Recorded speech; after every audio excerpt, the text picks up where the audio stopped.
Okay, today we will discuss about India, land and people. Primitive men came existence simultaneously in India and Eastern South Africa. माना जाता है कि primitive man सबसे पहले India और eastern south Africa में आए थे. Because of our prosperous heritage बहुत सारी फॉरेन ट्राइब्स थी वो इंडिया में आई और सेटल हुई थी. हमारा कल्चरल हेरिटेज बहुत ही ज़्यादा प्रॉस्परस था, उसकी वजह से बहुत सारी फॉरेन ट्राइब्स थी वो इंडिया में आई थी. माना जाता है कि मोस्ट एंशियंट पीपल सबसे पुराने लोग द्रविडियंस थे, बट मॉडर्न रिसर्चर्स ने प्रूव किया कि द्रविडियन से पहले भी और 6 ट्राइब्स थी जो उनसे पहले इधर आई थी और सेटल हुई थी. Let we discuss about these tribes. First, Negroid Hapsi people. Negrate और Negros are most ancient inhabitant. वो सबसे पुराने inhabitant है ऐसा माना जाता है. They are came from Africa via Balochistan to India. वो कहाँ से आए थे? अफ्रीका कहाँ से होकर? बलूचिस्तान से होकर इंडिया में आए थे. उनका फिजिकल फीचर कैसा था? डार्क कंप्लेशन था, डार्क थे, 4 to 5 फीट हाइट, छोटे थे और कर्ली हेयर थे. तो ये हमने पढ़ा नेग्रो ट्रेट यानी कि हप्सी पीपल के बारे में. फर्स्ट हमें लिखना है कि कहाँ से आए थे, सबसे पुराने हैं और उनके फिजिकल फीचर्स क्या है. सेकेंड ट्राइब हम देखते हैं ऑस्ट्रेलॉइड. Australoid Nishad people. वो कहाँ से आए थे? साउथ ईस्ट इंडिया से आए थे. फिजिकल फीचर कैसा था? Black skin, broad head, flat nose and short in height. उनके बाद जो आर्यन आए वो लोग जो ऑस्ट्रेलॉइड थे उन्हें कहते थे निषाद. निषाद के नाम से उनसे बुलाते थे. फिर है australoid people. Origin of tribes Kol, Munda and Khasi. जो अभी हमें ये सारी ट्राइब देखने को मिलती है आसाम में. निकोबार और म्यांमार में भी ऐसे ही सिमिलर ट्राइब्स के ऑस्ट्रेलॉइड टाइप के ही फीचर्स हमें देखने को मिलते हैं. इंडियन कल्चर और सिविलाइजेशन में ऑस्ट्रेलॉइड का बहुत ही ज़्यादा कंट्रीब्यूशन है. They made clay utensils, wore cotton clothes and knew other skills. और बहुत सारी और भी स्किल्स के बारे में वो जानते थे. अब हम पढ़ते हैं द्रविडियंस के बारे में.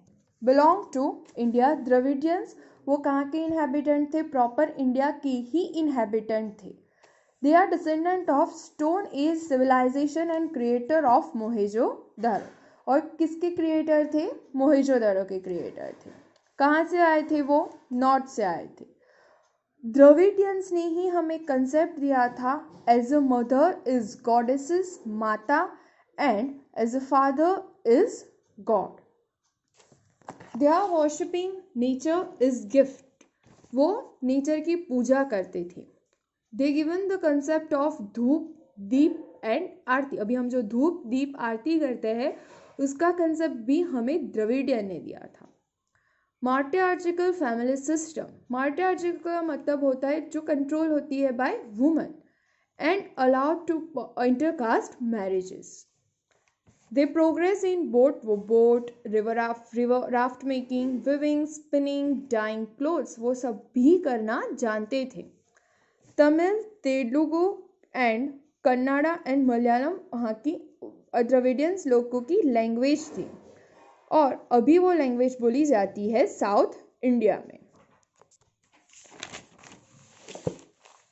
फोर्थ है other tribe. Alpine, Dinaric and Armenoid. तो तीनों कहाँ से आए थे? सेंट्रल एशिया से. और उनके जो फिजिकल फीचर्स थे वो भी सेम थे. उनके डिसेंडेंट हमें कहाँ देखने को मिलते हैं? गुजरात में, सौराष्ट्र, उड़ीसा एंड महाराष्ट्र में. फिर है मंगोलॉइड. मंगोलॉइड कहाँ से आए थे? North China via Tibet. Tibet से होके north China via Tibet. Tibet से होके नॉर्थ चाइना से आए थे. मंगोलॉइड कौन से नाम से जाने जाते हैं? किरात. उनके फीचर्स क्या हैं? Yellow complexion, flat face, चब्बी cheeks and almond shaped eyes थी उनकी. You can also imagine how was their features. फिर है आर्यंस. तो Nordic Aryans are the creator of Aryans. Nordic Aryans थे वो आर्यंस के क्रिएटर थे. वो बाकी सारे ट्राइब से बहुत ही ज़्यादा डेवलप्ड थे, जैसे कि मोंगोलॉइड, अल्पाइन, डिनारक, आर्मेनॉइड, उन सभी में सबसे ज़्यादा जो डेवलप थे वो आर्यन थे. They live good way of life and harmonious culture. अच्छी लाइफ एंड हार्मोनियस कल्चर में बिलीव करते थे. They are nature lover. वो लोग trees, wind, sun and rain उन सब की पूजा करके उनसे आशीर्वाद लेते थे. Recitation of Veda and Yagna, their religious rituals. तभी से वो लोग उन्हें फॉलो करते थे. They lived in dense populated सप्त सिंधु, बहुत ही ज़्यादा जहाँ पॉपुलेशन थी सप्त Sindhu north west of India में रहते थे. और वो पार्ट कौन से नाम से जाना जाता था? Aryavarta. And it is extended up to Mithila and Vindhyanchal. और वो कहाँ से कहाँ तक एक्सटेंडेड था? मिथिला और विंध्यांचल तक एक्सटेंडेड था. भारत भूमि, भारत खंड, भारतवर्षा, मतलब कि वो कौन से नाम से जाना जाता था? Bharat Bhumi, Bharat Khand, Bharatvarsha. After the king of Bharat, Bharat के नाम के बाद वो भारत भूमि, भारत खंड और भारतवर्षा के नाम से जाना गया है. तो ये हमने पढ़ी कौन कौन सी ट्राइब्स यहाँ पे आई थी. सबसे पहले हमने पढ़ा था नेग्रोट्रेट, फिर हमने पढ़ा ऑस्ट्रेलॉइड, फिर थर्ड हमने पढ़ा द्रविडियन, फिर हमने पढ़ा अल्पाइन, डिनारक, आर्मेनॉइड, फिर पढ़ा मोंगोलॉइड, फिर पढ़ा Aryan. Okay, now our chapters last topic, preservation and conservation of cultural heritage. तो ये चैप्टर में हमने हेरिटेज के बारे में पढ़ा, कल्चर के बारे में पढ़ा और हमने ट्राइब्स के बारे में पढ़ा. तो हम हमारे कल्चरल हेरिटेज को कैसे कंजर्व कर सकते हैं. तो इन आवर आर्टिकल 51A में हमारी फंडामेंटल्स ड्यूटी है कि हम हमारे कल्चरल हेरिटेज को कंजर्व करेंगे. तो हमें हमारे वैल्यूज़ और जो भी है उन्हें प्रिजर्व करना है.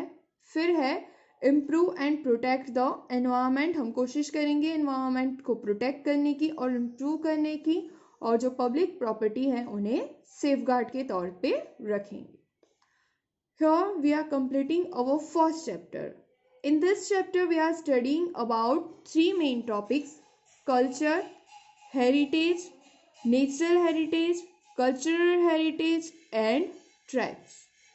I am also giving you questions. You have to learn all these question answers.